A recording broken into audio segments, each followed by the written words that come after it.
Hey now, say now, what's up, solar system? It's your girl, Righteous Soul, and today I'm actually going to be doing a story time. It's my first story time, so I hope you guys, I wouldn't say necessarily enjoy it, but get something out of it, because it's not one to enjoy or not, it's just an experience. So my story time that I'll be going over today is when I came out of the closet. For those of you who are foreign to what that means, is when I told people I was gay. Not when they knew I was gay or if they knew before then, but when I had the courage to say, hey, I like the same sex, I like women, and I'm just telling you, so it's that. And I did mine a couple of ways, actually. One way was via phone calls, and then the other way was via a poem. So the poems is how I kind of release things. So it was the perfect way for me to write about the experience. And actually, it's been my longest poem to date. So bear with me. But at the same time, it's been one of the most heartfelt because it's a very tough time to actually come out of the closet. So not only first, let me say the poem for you guys, and then after I say the poem, I'm going to tell you some things about that particular poem, and what made it unique, and then some things that I hate that I did with this particular poem. All right, you guys ready? All right, and it's called Walking Contradiction. You see, the pain was here, so I blocked anyone whose aim was here. And being a 31-year-old virgin, I let them call me any name you could think of. See, I accepted that treatment because my mama only taught me how to love, never how to be loved. So this chocolate-covered cherry operated like a double-edged sword. Hadn't been licked, hadn't been popped, while everyone kept screaming, righteous, well, what are you waiting for? Well, me, I was waiting for Prince Charming and Mr. Right. Those fairy tales had me looking for guys who were never going to show up in real life. Well, righteous, you've been wrong about a lot of things. Today, what makes you think you're right? Well, if I have to be completely honest, then let me paint you this picture. While Prince Charming was rather charming, I kept falling for his sister. And I don't expect anyone who hasn't experienced my struggle to take a stab at what it may be like. Just like I don't expect a Mexican to tell me what it's like to be white. If you've never had to reveal the truth about a lie in the same rhyme, then you have no idea what it's like to battle God and the devil at the same time. It's like my vagina was open for business, but no one could shop, being a good girl and a Christian and whatnot. But if these walls could talk, Coco would tell you she doesn't trust too many because she watched bad people become good at deceiving while good people became great at leaving. She's pissed because she's convinced if I had given her away, I could have made some people stay. But ain't no amount of sex going to make someone remain where they don't want to be. And I know plenty of friends and freaks who would agree. See, numbers started being thrown at me the very moment my heart started listening to my head. And do you know how many intimate connections I made without ever opening my legs? See, some people only have their bodies to offer, and that's where the hurt starts. The fact that they're perfectly fine with that is the worst part. But if you use the logic that hurt people, then what do you think us healed ones do? We see the hurt in you, and we've been given authority to heal that too. So today, I won't pretend like I've been with a lot of men, because I haven't. So if you're ready to be a Picasso to me, you have to be willing to paint on a blank canvas. I'm rare in every sense of the word, and my Coco hasn't been tampered with. And just when I thought I had found someone who could handle it, they weren't ready to commit. So they walked away from a free buffet without ever taking time to sample it. Love is a flame, and even when it's light outside, I always keep my candle lit. See, I was born with a heart that knows how to love even when it's not intact. So the plan is to love until I've locked eyes with someone brave enough to love me back. They say I'm spoiled because I prefer dating people who don't mind opening doors, because I was taught that's what real mates are supposed to do, not just the ones trying to get close to you. Then you have those trying to get me to use the sex toys, but they can leave those on the shelf, because the only time I plan on using a bullet is when I'm defending myself. See, the guy for me knows he doesn't have to be drop dead gorgeous or a genius. He just has to bring more to the table than just his penis. And my chick has to be someone I can could watch Love Jones with, so I can make that blues in her left thigh and that funk in her right thigh twitch. As far as dating, yeah, I probably suck at it to the point where I'll have to add make love to my bucket list.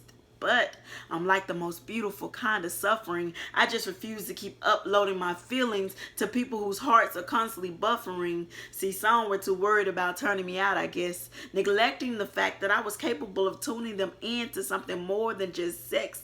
See, this is my year to revamp, rebuild, and reset. And yes, I'm going to die with a lot of re's, but it won't be worry or regret. I enjoyed all of my classes in school, so let me say this gladly.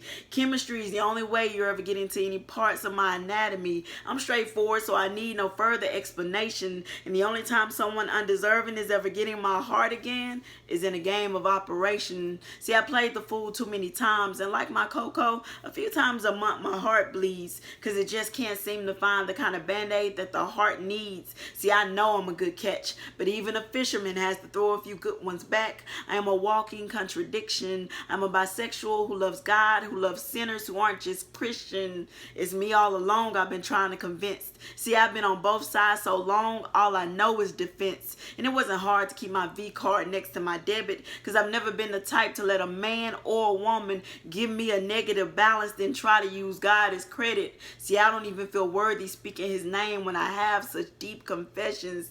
This feels less like coming out of a closet and more like walking out of a kitchen. So instead of going into my prayer closet and walking out feeling convicted, I came to the microphone, the one place I knew I'd be tried, judged, and sentenced. But when I walk off the stage, I could walk into the arms of friends who say I'm forgiven and who love me without condition or restrictions on anything I do, all while trying to make me feel better by saying even fornication is a sin too. So why would God think any more of us righteous and any less of you?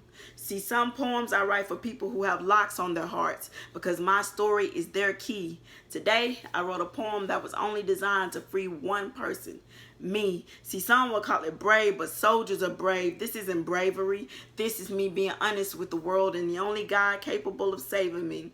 See, I'm a Christian, I like men, and I like women. But somehow when I look in the mirror, I am still made in his image, because God is love. He hates the sin, not the one doing the sinning. Maybe I'll never live up to my name, but from now on, I plan to only live in the moment. So if you don't feel unworthy to be called righteous, then feel free to just call me Writeous.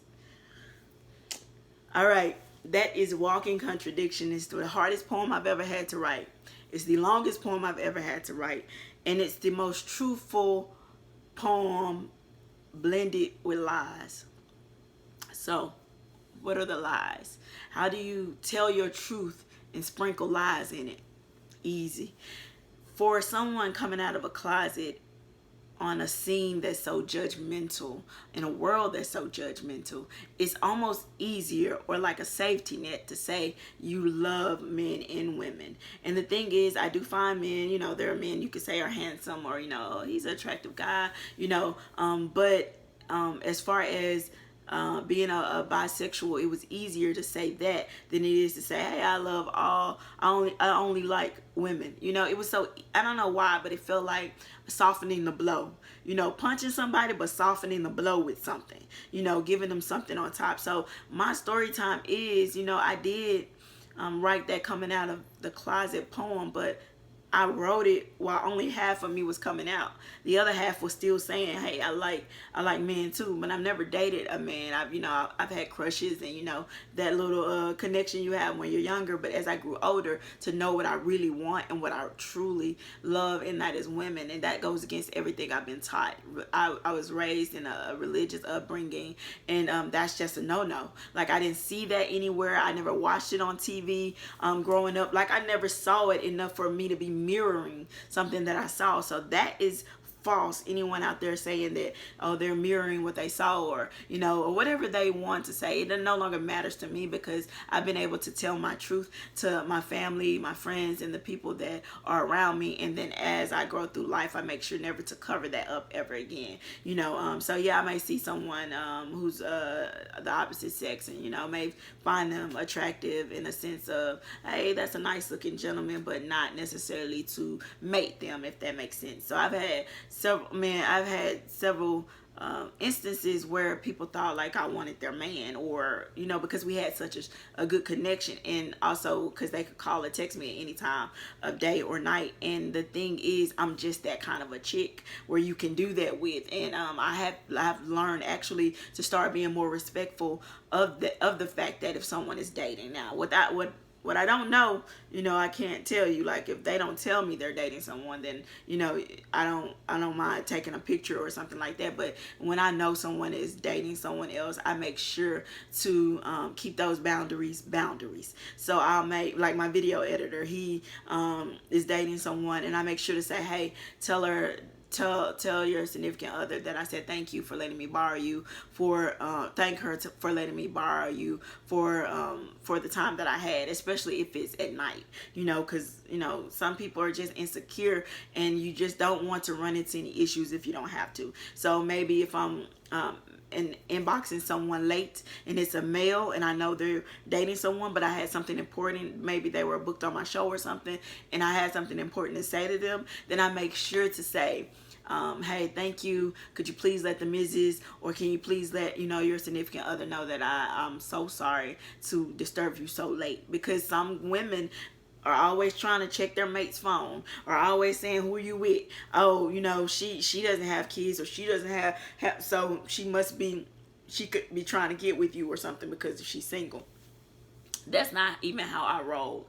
So anyone who's ever felt some kind of way, gotten offended or something like that, I can say I'm sorry if I led you to believe more. But as far as led you to believe more that I had in store with your guy, but that's never gonna happen. That doesn't happen. So I make sure to keep myself out of situations like that now. So anyone who knows me knows that. Like, I make sure to keep that clean so I don't run into any issues. I had a lounge owner who allowed me to do business at his establishment, and then I ran into, I guess, his girl, baby mama, whoever, at grandparents' day or something at my niece's school that I went to, and like the girl slick was trying to like fight, like, you never liked me, or you had something going on with him. And I was like, wait, what is this? So it was all so my sister, she not me, she like, what's the deal, what you trying to do? And even that day I was like, wait, what we trying to do? Like, no, let me talk to her, because I hate those misunderstandings that could have been prevented. But there are some very insecure women in this world. They've been so damaged and so hurt that they look at every woman as a threat, and they look at every man like, give me your phone, let me check that. Ladies, kill that. Like, we're getting too old for that. And they're the last thing, like, grandparents' day, for me to go to my niece's school was special for me, because she no longer, like, my mom is no longer in the picture, and my dad is no longer in the picture or whatever. So her grandparents on her dad's side are in the picture, but on her mom's side are gone. So for me, that was a special moment. And that girl, like, that energy that she brought, and the lounge owner was there too, so he was kind of like in the middle of it. And then we got on the phone afterwards to chat about it, because I wasn't okay with that. I'm like, listen, I'm not having my event at your establishment next month, or whenever the next one was coming. And then even if I was, my siblings were like, hey, we going to this, some of them were like, because they're not me.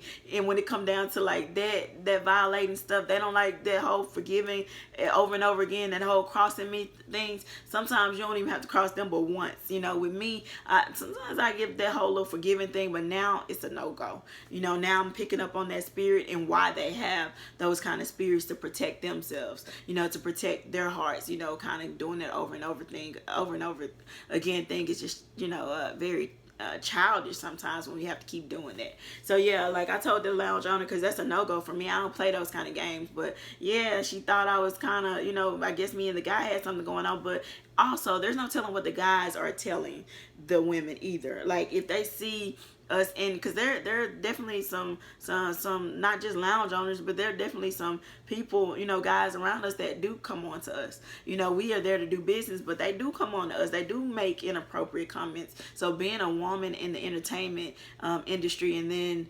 also in the just in the position that I'm in, I do run into, you know, different guys trying to, you know, make their way as more, and which is another reason why I'm always try to be as honest as possible about where I am in that department. Like, I like women, and sometimes they don't hear no, they just hear, you know, the possibility. And so even in that poem, you know, that poem Walking Contradiction kind of leads people to believe, oh well, she likes both, so I can shoot my shot. Well, it's blocked now. You can stop shooting your shot, because my story time today is just letting you know that sometimes our truth comes with such a blow that we try to soften it, and we don't have to do that. Like, it's not our place to make you feel comfortable while we tell our truth, you know. And then, you know, I got people from the church, you know, feeling some kind of way, you know, posting, you know, nose in the air toward me, when I'm just literally saying, listen, I can't lie to the world anymore about who I am and what I like and what I don't like. Maybe it's not the right way to go, maybe it won't land me a golden ticket in heaven, but if I'm going to hell, I'm gonna see a lot of you there if judgment is is something that God ain't standing for either, because that's for him to decide. And I do still believe in, you know, God the creator. I still do believe someone created me and for a purpose. And part of me telling my truth, I am hoping that I'm being able to touch people, but also just hoping that I can live. I know that doesn't mean you're going to live in peace. I know that doesn't mean you're going to live without issues or struggles. I know it's still going to come. But for me, there's a certain truth that I have.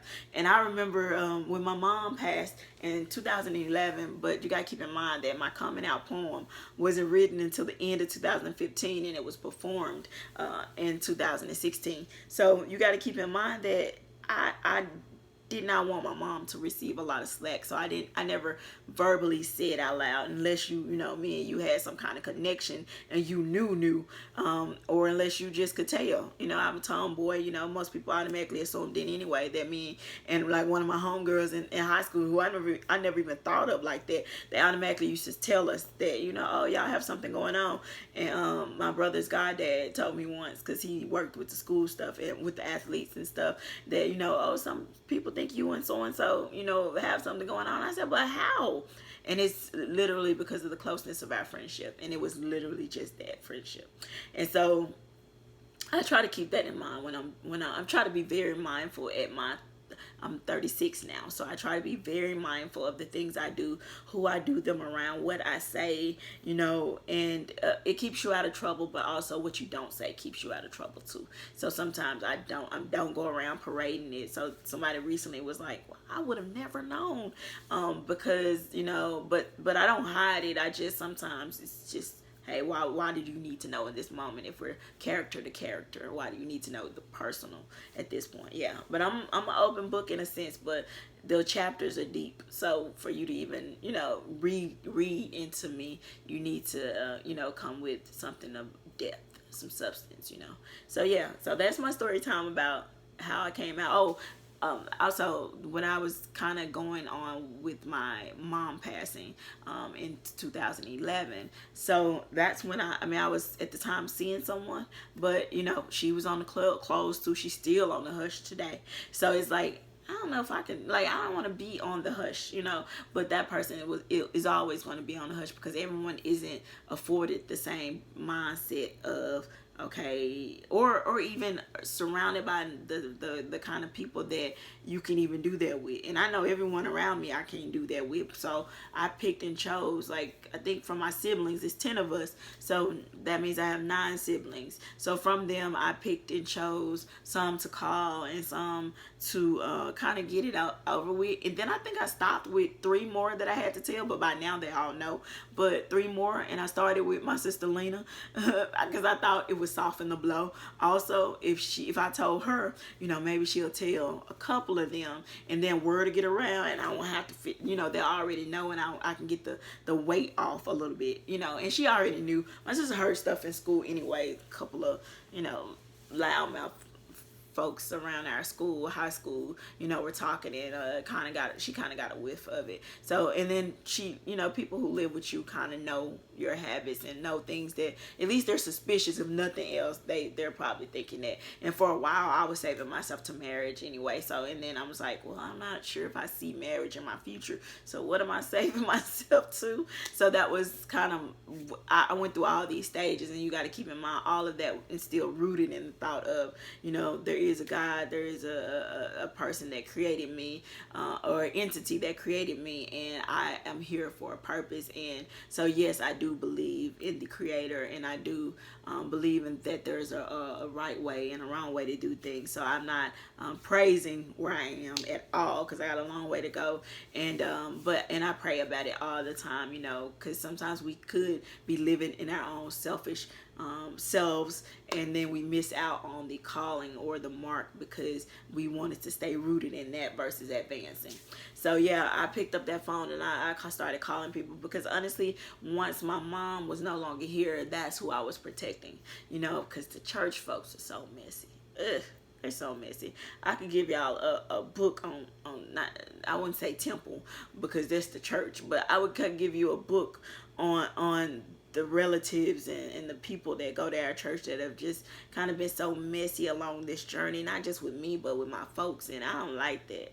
I have to smile, and when they try to book me for events at the church, I had to do it out of respect for my mom. And there were times when we were just seriously hurt and wounded by the church and these church folks, who were keeping up more devil than the evil that they claimed that they're speaking against. So it was just like, I have a bad taste in my mouth from there, but I don't hate church. I don't hate church people. I do now believe more in building a relationship with my creator versus listening to what everybody's little stories are. Because it's just so many stories and so many messages that you're getting.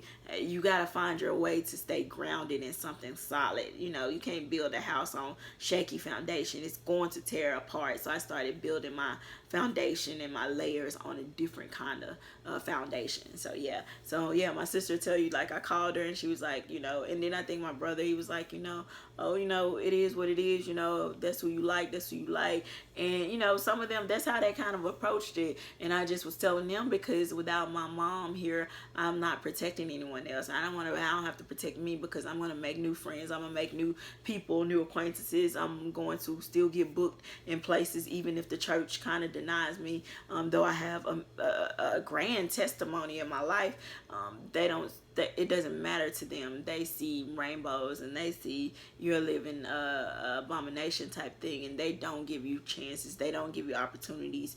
And some do, but there are very few that will hang by your side and pray with you, or walk with you through this journey. They give up on you, they quit. I've watched it happen, y'all. I've seen the bruises. I've taken a knife out of my back from church folks, especially just where I'm from. Like, you see it all, you hear it all, and you just try to come out with your dignity, with your sanity still intact. So yeah, that's my coming out story. And if you have questions, you can ask me in the comment section. If you don't, it's okay. I don't expect this video to get a lot of thumbs up. I expect some thumb downs. But also, it's my story time, as well as my coming out testimony, so to speak. And I'm not proud of it. I'm not proud of my coming out poem having some sprinkles of lies, because I felt like I needed to soften the blow of just saying I'm gay. If that makes sense. But yeah, I love the men that I'm now surrounded by. They give me hope and faith in guys. I see them treating some of the women I know good, and it took a while to get to that stage, because the people around me, like, you dating people that are toxic, and so you see so many toxic traits and so many toxic things happening. You're like, man, where are the really good men? And I've seen some wonderful men. So I'm just thankful for just being able to surround myself with new energies where I can experience that. But all that started with the truth, and then removing the lies that I sprinkled on the truth. And there's my story time. Yeah. So if you got questions, let me know. But thank you to everybody that came out that night to support me, Tandria, all of y'all, trying to Ashanti. Y'all just tried to make sure that my night was not surrounded by the gloomy fact of I was heavy burdened that day. So just the fact that I was able to release. So thank y'all for that. I really appreciate it. And you already know what to do. And in the comment section, comment, subscribe, share this on social media. Maybe there's someone out there that can be touched or that wants some story times like this where, they've had to come out or something like that. It doesn't matter. Just get the word out. And if not, and nobody's asking anyone to agree with the lifestyle that I've chosen. But if you're out there and you need to and you making the connection and what I'm saying to you resonates in any way, definitely feel free to share it. Remember, I know it's my world, it's my world, but it really isn't a world without you in it. So I want you guys to be blessed, and thank you for rocking with me. You already know the rest. Hey now, say now, and we're out.